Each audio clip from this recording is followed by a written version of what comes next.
El Señor esté con ustedes. Proclamación del Santo Evangelio según San Mateo. Por la señal de la Santa Cruz de nuestros enemigos, líbranos, Señor Dios nuestro, en el nombre del Padre, del Hijo y del Espíritu Santo. Amén. En aquel tiempo, al llegar a la región de Cesarea de Filipo, Jesús preguntó a sus discípulos: ¿quién dice la gente que es el Hijo del Hombre? Ellos contestaron: unos que Juan Bautista, otros que Elías, otros que Jeremías y uno de los profetas.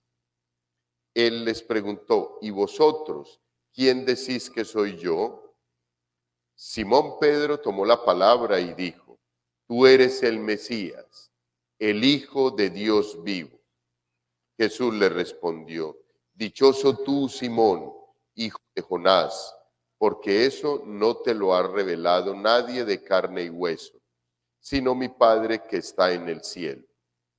Ahora te digo yo, tú eres Pedro, y sobre esta piedra edificaré mi iglesia, y el poder del infierno no la derrotará.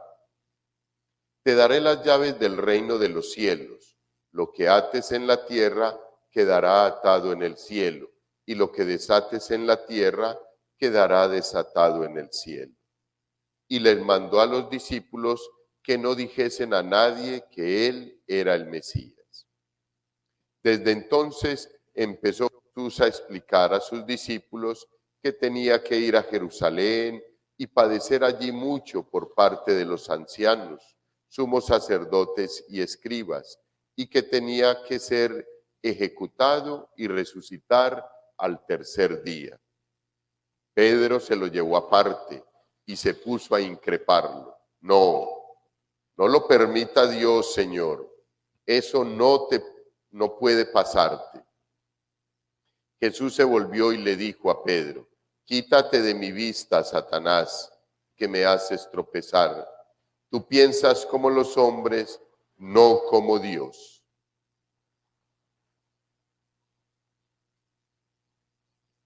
Palabra del Señor. Pueden tomar asiento, queridos hermanos.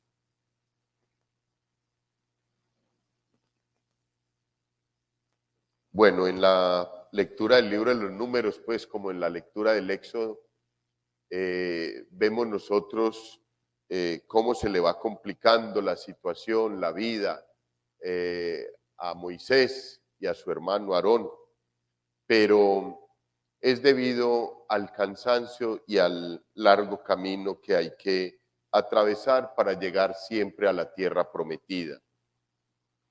Hoy ya es por falta de agua. Ya hoy la situación es porque todos claman de que Moisés los va a dejar de morir de sed en el desierto.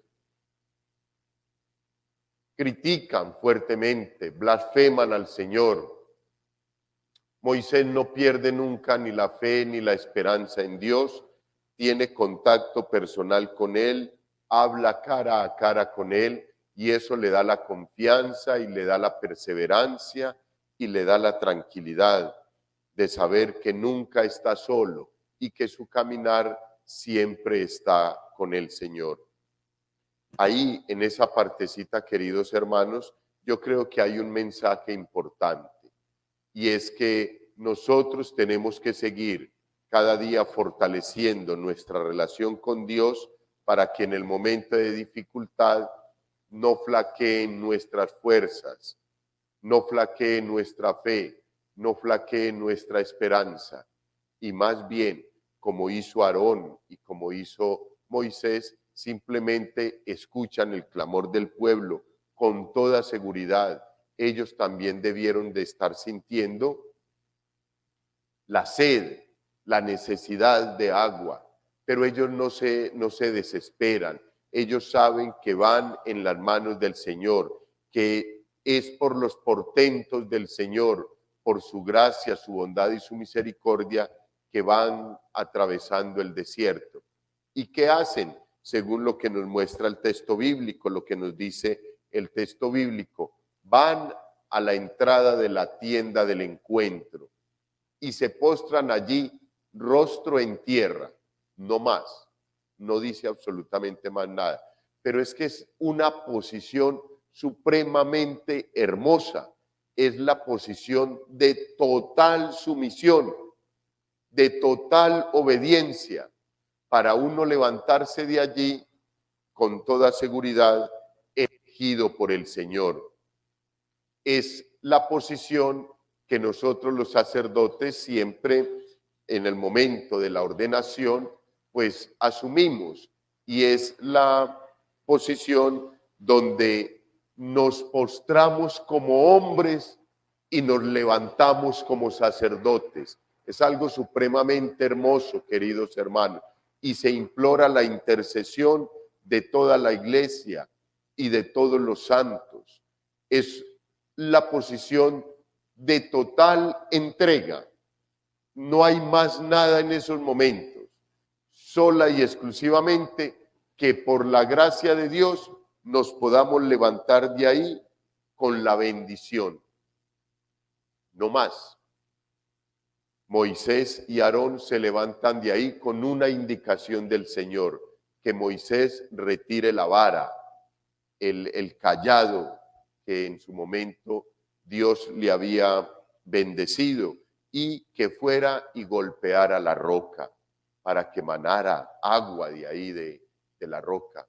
Es más o menos la misma situación que se nos invita a todos nosotros, hijos.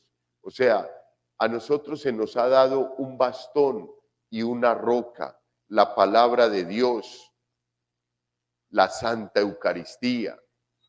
Tú no tienes que hacer absolutamente más nada, sino venir. Tú tienes que golpear tu voluntad.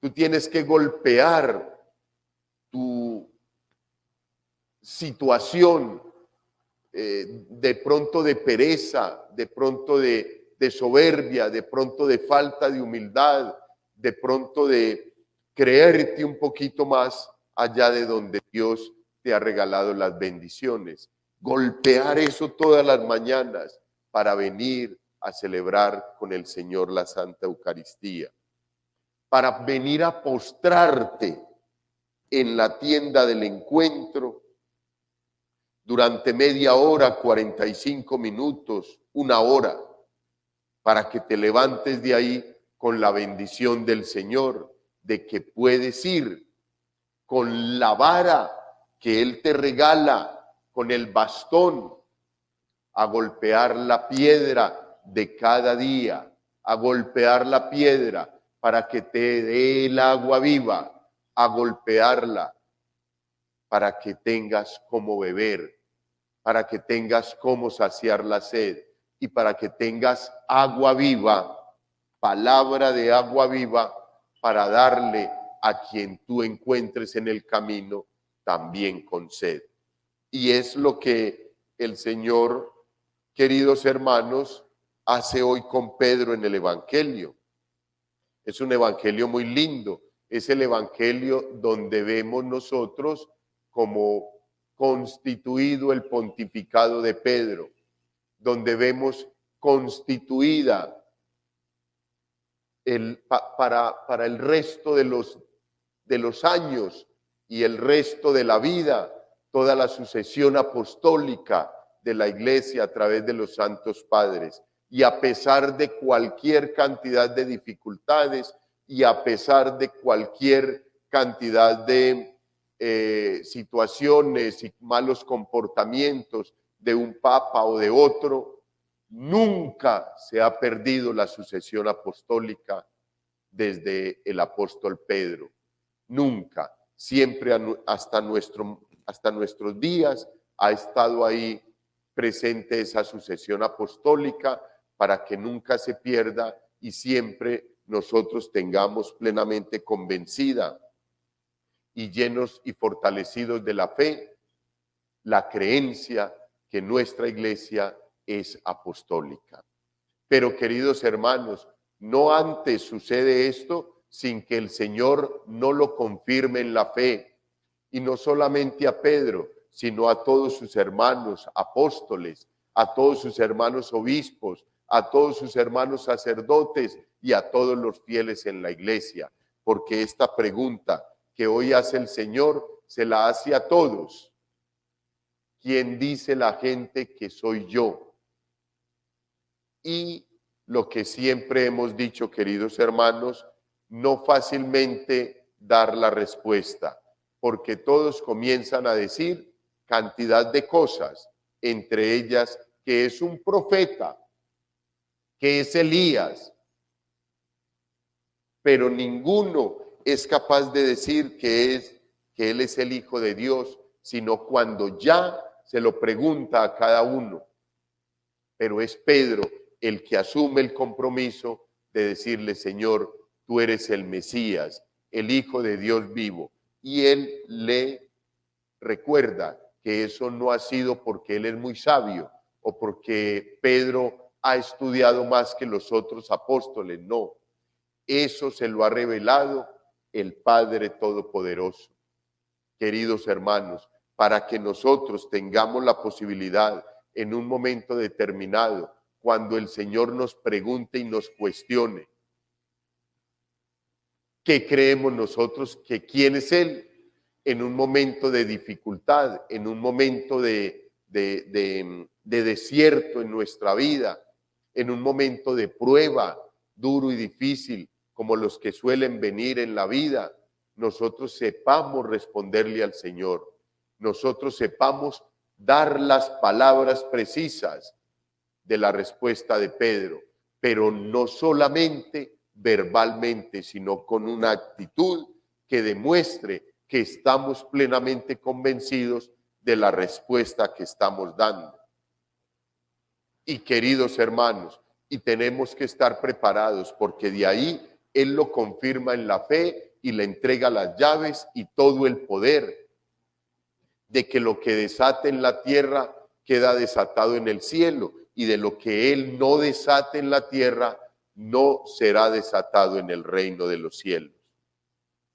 Pedro se eleva, se siente grande, y el Señor comienza a decirles cómo va a ser de ahí en adelante la situación y cómo va a morir, y que tiene que ir a Jerusalén y que tiene que padecer por medio de los ancianos y de los escribas y de los líderes del pueblo.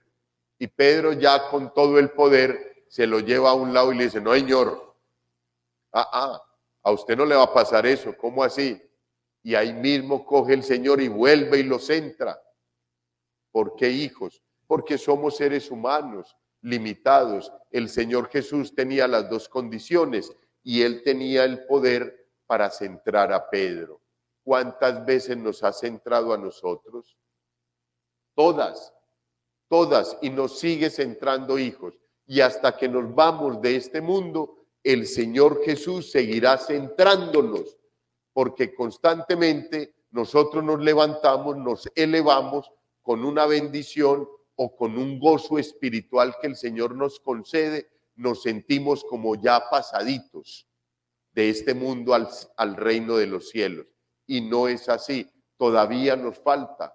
Y por eso le mete un regaño fuerte: apártate de mi vista, Satanás, que me haces caer.